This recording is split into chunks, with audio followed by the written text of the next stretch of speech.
Hello friends, the best academy YouTube channel में आपका दिल खोलकर स्वागत है। बोर्ड एग्जाम वालों के लिए जो क्लास 12 में मैथ का इंपॉर्टेंट प्रश्न बनते हैं आपके पेपर में, हम उन्हीं प्रश्नों को सुबह डेली 5 बजे लेकर आते हैं।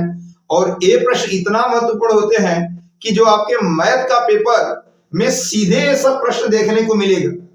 यदि आप इस चैनल पे रोजाना वीडियो को देख रहे हैं तो 100 बता रहे हैं दोस्तों कि मैथ के 100 अंकों में से 95 प्लस से ज्यादा ही अंक करके आएंगे। तो चलिए चलते हैं आज के सीधे टॉपिक पर और आज का टॉपिक को स्टार्ट करते हैं। सवाल दिया है दोस्तों कि सिद्ध कीजिए इंटीग्रेशन 0 से pi by 4 into log 1 plus 10x into d x बराबर पाई बटा 8 इंटू log 2। सबसे पहले हम एलएचएस से हल करेंगे दोस्तों, और एलएचएस से हल करते समय ध्यान देना है कि जो सवाल रहेगी उसे आई के बराबर मानेंगे। अधिकांश सवाल जो 8 अंक की पूछी जाएगी आई के बराबर मान लीजिएगा। आई बराबर हो जाएगा इंटीग्रेशन 0 से pi by 4 into log 1 plus 10x into d x, और समीकरण नंबर इसे 1 मान लेंगे। अब क्या करेंगे कि इस सवाल में प्रगुण नंबर 4 लगाएंगे, क्योंकि बड़ी सवाल जितनी भी रहेंगी अधिकांश सवालों में प्रगुण नंबर 4 लगेगा। तो आई बराबर हो जाएगा दोस्तों इंटीग्रेशन से 0 से पाई बाई 4 log 1 प्लस 10। इसमें क्या होता है ध्यान दीजिएगा कि जो अपर लिमिट होती है उसे हम प्लस में लिखते हैं पहले, यानी पाई बाई 4। लोअर लिमिट 0 होती है प्रगुण नंबर 4 में, तो उसे माइनस में हटा देते हैं। जो फलन दिया रहता है 100 स्वयं माइनस में हो जाता है, और यहाँ पे हो जाएगा इंटू डी एक्स। अब क्या करेंगे, यहाँ पे लिख लेंगे कि P4 से है दोस्तों। यहाँ पे आप इसको बताना पड़ेगा कि P4 से प्रगुण नंबर 4 से है। फिर इसके बाद आप इसे तोड़ेंगे फार्मूले पर। आई बराबर इंटीग्रेशन 0 से पाई बाई 4 log, और इसे आप तोड़ेंगे तो tan a माइनस बी के फार्मूले पे तोड़ा जाएगा। तो यहां पे बन जाएगा tan pi by 4 minus tan x अपान में 1 plus tan pi by 4 into tan x। ध्यान दीजिएगा, इसे तोड़े हैं दोस्तों हम फार्मूले को, और यहाँ पे इंटू डी एक्स। किए क्या है, कुछ भी नहीं किए हैं।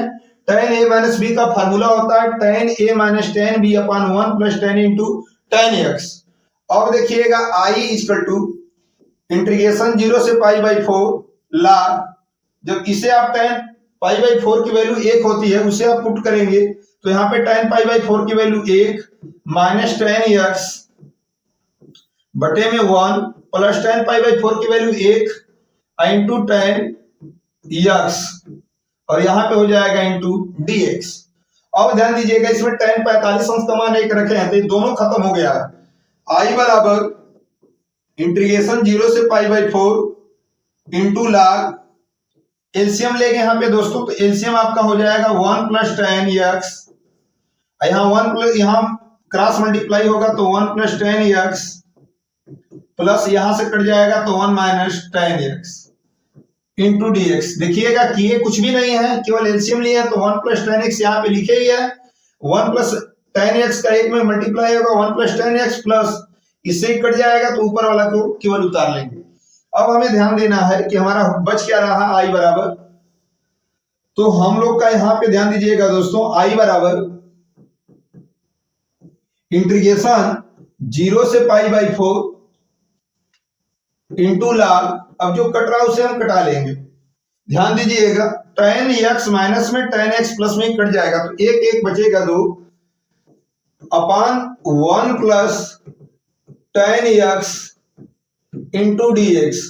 अब ध्यान देने वाली बात दोस्तों यह होगी कि log m बटा n के रूप में फार्मूला बन गया, तो log m बाई n का होता है formula log m minus log n। तो आई बराबर हो जाएगा इंटीग्रेशन पाई बाई 4 और log हो जाएगा 2। जब इसमें भी लिखेंगे तो दोनों में लिमिट लगाएंगे, dx माइनस इंटीग्रेशन 0 से पाई बाई 4 और log 1 plus tan x into dx।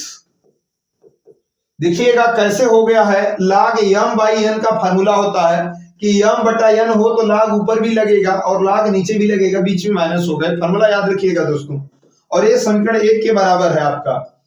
आई बराबर इंटीग्रेशन 0 से pi by 4 log 2 into d x minus a, आप देख रहे हैं किसके बराबर सवाल में माने हैं, समीकरण 1 के बराबर माने हैं। और यहाँ पे हो जाएगा तब आई को इधर भेजेंगे तो प्लस हो जाएगा 2i, इंटीग्रेशन लाग को बाहर करेंगे log 2, और यहाँ पे हो जाएगा इंटीग्रेशन 0 से pi by 4 into d x. कुछ बचा ही नहीं, ध्यान दीजिएगा दोस्तों, log 2 को हम बाहर कर देंगे, केवल डी एक्स ही बचा है और माइनस आई को इधर भेजे हैं तो 2i बराबर log 2, और यहाँ पे हो जाएगा dx कुछ भी नहीं है तो केवल उसका समाकलन x होगा, अपर लिमिट पाई बाई 4 नीचे 0 हो जाएगा। अब लिमिट रखेंगे आप तो log 2 जहां पे x है वहां पे पाई बाई 4 रखेंगे, लोअर लिमिट माइनस 0 रखेंगे तो कोई मतलब नहीं निकलेगा। अब 2 को मल्टीप्लाई करके उधर भेजेंगे हम, ध्यान दीजिएगा, तो i बराबर हो जाएगा log 2 i इंटू पाई, 4 दूना के 8, यही इसको सिद्ध करना था तो ये प्रूव्ड हो गया दोस्तों, इति सिद्धम। देखिएगा इस सवाल का स्क्रीनशॉट ले लीजिएगा कि ये कुछ भी नहीं है, सवाल को तुरंत हम उतारे हैं और प्रगुण 4 लगाए हैं। प्रगुण 4 में नियम होता है पाई बाई 4 जो माइनस x हो जाता है स्वयं। अब tan a माइनस b का फॉर्मूला बन रहा था, इसे तोड़े हैं, tan पाई बाई 4 का मान 1 होता है, इसे रखें, फिर एलसीएम लिए हैं, जस्ट इस तरह करते हुए आपका आंसर आ गया, सिद्ध हो गया है दोस्तों। 8 अंक की सवाल पूछी जाएगी, इसका स्क्रीनशॉट ले लीजिएगा। चलते हैं प्रश्न संख्या दूसरे की तरफ। प्रश्न संख्या दूसरे में क्या दिया है, ध्यान दीजिएगा, ये सवाल आपकी 5 अंक की लगभग पूछी जाएगी। तो जब भी इस तरह का सवाल हो तो हम करेंगे क्या दोस्तों, देखिएगा यहां पे तुरंत मानेंगे, माना y बराबर x के पावर, ध्यान दीजिएगा x के पावर x के पावर x के पावर x के पावर डॉट डॉट अनंत तक है। तुरंत आप करिएगा क्या दोस्तों कि x y के बराबर ही x के पावर x के पावर है, तो क्यों ना हम x को इसी तरह रहने दे रहे हैं, x के पावर y, ये सब y के बराबर है। देखिएगा अभी भी x के पावर x के पावर x के पावर है, वो खत्म नहीं हुआ, ये नहीं कि एक छोटा कम हो गया, वो अनंत है, इसलिए आप y माने। जब दोनों पक्षों में आधार घात के रूप में हो तो आप दोनों पक्षों में लाग लेते हैं, तो हो जाएगा दोस्तों दोनों पक्षों में लाग लेते हैं। कारण लाग लेने का क्योंकि इधर आधार घात है, हो जाएगा हम लोग का लाग y बराबर लाग ax के पावर y, लाग y, ये y पावर में है, आगे चला आएगा तो y लाग ax। दोनों पक्षों का जब उतर जाएगा आधार घात तो दोनों पक्षों का अवकलन करेंगे, दोनों पक्षों में x के सापेक्ष अवकलन करने पर, x के सापेक्ष अवकलन करने पर, अवकलन जब करेंगे तो हमारा मिलेगा क्या, ध्यान दीजिएगा, log y का 1/y, लेकिन y है तो यहाँ पे dy/dx होगा। क्यों दोस्तों, क्योंकि log का कोई भी चीज log में हो 1/, तुरंत होगा, और y है तो y का अवकलन अलग से होगा dy/dx। ये पहला इंटू दूसरा पे टूटेगा, पहला फलन लिखेंगे इंटू d/dx, दूसरा फलन प्लस दूसरा फलन लिखेंगे इंटू d/dx, पहला फलन। देखिएगा पहला फलन इंटू दूसरे का अवकलन प्लस दूसरा इंटू पहले का अवकलन, यहाँ 1/y dy/dx, log x का x के सापेक्ष 1/x होगा, plus log x into y का हम अवकलन करेंगे x के सापेक्ष तो dy/dx। इसमें आप देख क्या रहे हैं कि dy/dx इधर भी है दाएं पक्ष में और dy/dx बाएं पक्ष में भी है, तो हम एक साइड दोनों को भेज लेंगे क्योंकि कॉमन करेंगे दोस्तों। तो यहाँ पे हम भेजेंगे तो हमारा हो जाएगा 1/y तो है ही इंटू dy/dx, लेकिन जब ये वाला पद आएगा इस साइड तो ये माइनस में हो जाएगा, और यहाँ पे हो जाएगा log x इंटू dy/dx, और यहाँ बचा क्या, 1 में y का मल्टीप्लाई होगा y, और नीचे आप देख रहे हैं कि x, dy/dx कॉमन है तो बच क्या रहा, 1/y यहाँ से बच रहा है माइनस log x बच रहा है, उधर दोस्तों y बटा x। यहाँ पे आप लसा लेंगे dy/dx, एलसीएम हो जाएगा आपका y का मल्टीप्लाई करेंगे तो 1 minus y into log x बराबर y बटा x, क्रॉस मल्टीप्लाई करेंगे, dy/dx को रोक लीजिए तो यहाँ पे हो जाएगा y स्क्वायर अपान, यहाँ पे हो जाएगा x कोष्टक में 1 minus y into log x, cross को भेज दिया और यही आपका प्रूव्ड हो गया दोस्तों, यही आपको प्रूव्ड करना था कि सीधा। देखिएगा y² अपान 1 minus y log x into x, यही हमें सीधा करना था। तो इस सवाल का भी आप स्क्रीनशॉट ले लीजिएगा कि ये कुछ भी नहीं है। इस तरह का अनंत पर सवाल दिया रहेगा तुरंत तो y के बराबर मान लेंगे, एक तो x को छोड़कर। बकिया दोनों पक्ष में लाग लिए, फिर अवकलन किए, आपका आंसर आ गया। चलते हैं प्रश्न संख्या तीसरे की तरफ। प्रश्न संख्या तीसरा में भी दोस्तों ये आपकी 1 नंबर या 2 अंक की पूछी जाएगी, लगभग बहुत ज्यादा की नहीं पूछी जाएगी। बीच का कोण निकालना है। तो सबसे पहले बीच का कोण आप जान लीजिएगा, vector a into vector b बराबर माड a इंटू माड b इंटू cos थीटा। ये फार्मूला होता है दोस्तों किसका, जब दो सदिश हों उनके बीच का कोण निकालना हो तो ये आपका फार्मूला होगा। तो सबसे पहले हम इसे मानेंगे। माना वेक्टर a बराबर, पहला को मान लेंगे i cap minus 2j cap plus 3k cap, और वेक्टर b को मानेंगे 3i cap minus 2j cap plus k cap. आप इतना समझ ही गए होंगे कि ये कुछ भी नहीं है। पहले वाले को माने हम a के बराबर और दूसरे वाले को माने हैं b के बराबर। चलिए दोस्तों vector a into vector b निकालेंगे। तो vector a into vector b निकाला जाएगा, तो अलग अलग निकाल दे रहे हैं vector a into vector b। तो इसमें ये होता है नियम कि डॉट वाले में कि i का i में मल्टीप्लाई इंटू j का j में, इस तरह हम करते हैं। i का गुणांक यहाँ पे 1 है, यहाँ पे i का गुणांक 1 है और यहाँ पे i का गुणांक 3 है धन। अब j वाले में करेंगे दोस्तों, तो j का गुणांक आप देख रहे हैं -2 है और इस वाले में j का गुणांक आप -2 देख रहे हैं। प्लस अब तीसरे k में k वाला का करेंगे, तो k का गुणांक यहाँ पे 3 है और यहाँ पे k का गुणांक 1 है। देखिएगा डॉट कैसे निकाला जाता है दोस्तों, i का i में मल्टीप्लाई केवल होगा। डॉट निकलना है तो j का j में करेंगे, k का k में करेंगे। अर्थात vector a into vector b बराबर 3 एकम 3, 2 दूना के प्लस 4, 3 एकम 3, यानी जोड़ेंगे तो हो जाएगा 4 3 7 3 10। आपका पहला स्टेप निकल गया, vector a dot vector b निकल गया। अब माड a निकालेंगे। माड a निकालने के लिए ध्यान दीजिएगा, हमें माड a निकालने के लिए करड़ी में निकालते हैं दोस्तों। किस में निकालते हैं, करड़ी में निकालते हैं। तो i का गुणांक 1 है तो 1 का वर्ग, j का गुणांक -2 है तो -2 का वर्ग, k का गुणांक 3 है तो 3 का वर्ग। ध्यान दीजिएगा किसी का भी परिमाण निकालने के लिए i j k वाले को छोड़ना होता है। तो वेक्टर a का परिमाण बराबर 1 का वर्ग 1, 2 का वर्ग -2 का वर्ग प्लस 4, 3 का वर्ग 9। ये मत देखिएगा कि यहाँ पे माइनस प्लस माइनस लगाइए, एक वर्ग है, समघात है, प्लस हो जाएगा। वेक्टर a का परिमाण यदि निकाले हैं तो 9 4 13 करनी में हो जाएगा 14। दूसरा स्टेप भी निकल गया। अब आपका तीसरा स्टेप क्या निकालना है, वेक्टर b का परिमाण। तो वेक्टर b का भी परिमाण तो कई तरह निकलेगा, यहाँ पे जिससे निकला है।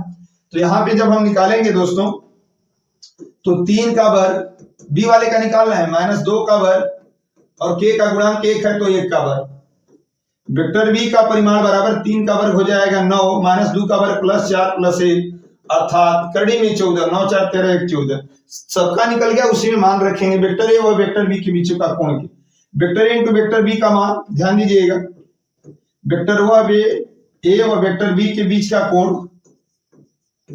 का कोण जब निकालेंगे तो आप वैल्यू रखेंगे। तो यहाँ पे जब वैल्यू हम लोग रखेंगे तो होगा क्या, vector a into vector b का मान देखिएगा 10 दिया है, निकाले हैं। परिमाण का मान रूट में 14 इंटू रूट में 14 इंटू cos थीटा, इसमें कड़ी में गुणा करेंगे तो 14 इंटू cos थीटा, 2 से कटाएंगे दोस्तों 5 बार में, ये 7 बार में, अर्थात 5/7 इधर भेज देंगे बराबर cos के पदों में 5/7 किसी का मान नहीं होता है, तो कोण हमारा निकलेगा कैसे, तो cos को ही स्वयं भेज दिया जाएगा। तो यहाँ पे हो जाएगा दोस्तों थीटा बराबर cos इनवर्स इस साइड आया होगा तो cos इस साइड आया होगा तो cos इनवर्स में बदल जाएगा, और ये आपका बीच का कोण हो गया। यही आपका आंसर हो गया और इसे आप घेर देंगे कि ये कुछ भी नहीं है। पहले vector a into vector b माने हैं, फिर उसका हम डॉट निकाले हैं, फिर a का परिमाण निकाले हैं, b का परिमाण निकाले हैं, और इस सूत्र में दोस्तों रखा गया है। और कटाने पिटाने के बाद केवल कोण निकालने के लिए cos के पदों में 5/7 किसी का मान नहीं होता है, अतः cos को भेजेंगे इधर तो cos इनवर्स बन जाएगा और ये आपका आंसर हो जाएगा। इसका भी स्क्रीनशॉट ले लीजिएगा। चलते हैं प्रश्न संख्या 4 पे। तो प्रश्न संख्या 4 आपका क्या कर रहा है, ध्यान दीजिए। ये सवाल आपकी 5 अंक की पूछी जाएगी तो 5 अंक में पूछी जाएगी। इस तरह का दो ठो दिया है सदिश के रूप में और अल्फा बीटा का मान। कभी कभी क्या करेगा तो यहाँ पे म्यू और यहाँ पे लेमडा म्यू करके पूछा जाएगा। हो सकता है कि अल्फा बीटा कर दे, हो सकता है कि कुछ भी कर दे। तो सबसे पहले क्रॉस निकालना है, तो यहाँ पे हम निकालेंगे दोस्तों हल। और देखिएगा क्रॉस कैसे निकाला जाता है। एक क्रॉस है तो क्रॉस आपको हम सारणिक विधि जो मैथ में सारणिक होती है उसी तरह से निकालते हैं क्रॉस। तो ये हो जाएगा आई का गुणांक दोस्तों यहाँ पे लिख लेंगे आई जे के। अब आई का गुणांक यहाँ पे 2 है, फिर जे का गुणांक 6 है, के का गुणांक 27 है। यानी पहला स्टेप आप समझे होंगे कि आई जे के का गुणांक उसके नीचे लिख रहे हैं। और दूसरे वाले में ध्यान दीजिएगा कैसे हम लिखेंगे। आई का गुणांक यहाँ पे कुछ भी नहीं है तो 1, वहां जे का गुणांक अल्फा है तो अल्फा, और के का गुणांक बीटा है तो बीटा, बराबर क्या दिया है आपका 0। अब तो सारी हल करना जानते ही होंगे, नहीं जानते होंगे तो देखिएगा इसे प्लस में हल करते हैं, माइनस में हल करते हैं, प्लस में हल करते हैं। यानी प्लस आई को लेंगे तो आपका कुछ बचेगा, माइनस जे को लेंगे तो आपका कुछ बचेगा, प्लस के को लेंगे तो आपका कुछ बचेगा। समझिएगा दोस्तों, यहाँ आई को लिए हैं तो आई के नीचे पहला कॉलम नहीं लेंगे, आई वाला लिए हैं तो पहला कॉलम में ना आई है तो पहला कॉलम छोड़ देंगे। यानी बचा आपका 6 27 अल्फा बीटा। जे वाला दूसरा कॉलम ले रहा है तो जे के नीचे वाले अवयव को नहीं लिख सकते हैं, यानी कि 2 1 27 बीटा। और के वाला तीसरा कॉलम ले रहे हैं तो तीसरा कॉलम में से नहीं लिखेंगे तो इस बार बचेगा 2 6 1 अल्फा। अब क्या करेंगे कि यहाँ पे मान निकालेंगे, क्रॉस मल्टीप्लाई करेंगे तो 6 बीटा माइनस 27 अल्फा। ध्यान दीजिएगा यहां पे क्रॉस मल्टीप्लाई करेंगे तो 2 बीटा माइनस 27 से कम 27, बीच में माइनस होता है, प्लस के यहां पे 2 अल्फा माइनस 6 कम 6 हो जाएगा बराबर 0, 2 1 6 कम 6, बीच में माइनस लगा देंगे। अब क्या करेंगे कि यहाँ पे तुलना कराएंगे। क्यों तुलना कराएंगे तभी ना अल्फा बीटा का मान निकलेगा, इसमें अल्फा बीटा दोनों है तो यहां से हम नहीं कराएंगे, इसको छोड़ देंगे। इस वाले को ध्यान देंगे तो इस वाले से तुलना कराएंगे दोस्तों। तो यहाँ पे हमारा है क्या कि 2 बीटा माइनस 27 बराबर 0 मान लेंगे। क्यों, यहाँ भी माइनस होता तो भी वही मानते हैं, यहाँ प्लस होता तो भी वही मानते हैं, हम कुछ भी यहाँ पे चेंज नहीं, क्योंकि माइनस को उधर भेजेंगे तो 0 हो जाएगा, माइनस खत्म हो जाएगा। तो 2 बीटा बराबर हो जाएगा 27, माइनस उधर जाएगा प्लस, तो बीटा का मान निकलेगा तो 27/2। इस सवाल आपका बीटा का निकल गया मान। अब यहां से निकालेंगे अल्फा का मान, तो 2 अल्फा माइनस 6 बराबर 0, इसके भी बराबर 0 मानेंगे तो 2 अल्फा बराबर 6, तो अल्फा बराबर हो जाएगा 3। अर्थात अल्फा और बीटा का मान यहाँ पे लिख लेंगे। अल्फा का मान 3 आया है, जबकि बीटा का मान 27/2 आया है। ये सवाल का दोस्तों आंसर हो गया। आपके सवाल में केवल यहाँ पे लेमडा होगा, म्यू होगा, यही हो सकता है। तो आप इस सवाल को भी आप ध्यान से देखकर ही लगाकर ही जाइएगा पेपर में, और इसका भी स्क्रीनशॉट ले लीजिएगा। यदि आपको वीडियो पसंद आए तो चैनल को लाइक शेयर करें। यदि चैनल पे नए जुड़े हों तो तुरंत चैनल को सब्सक्राइब कर लें, ताकि आने वाला नोटिफिकेशन आपको सबसे पहले मिल सके और आपकी तैयारी अच्छी बनी रहे।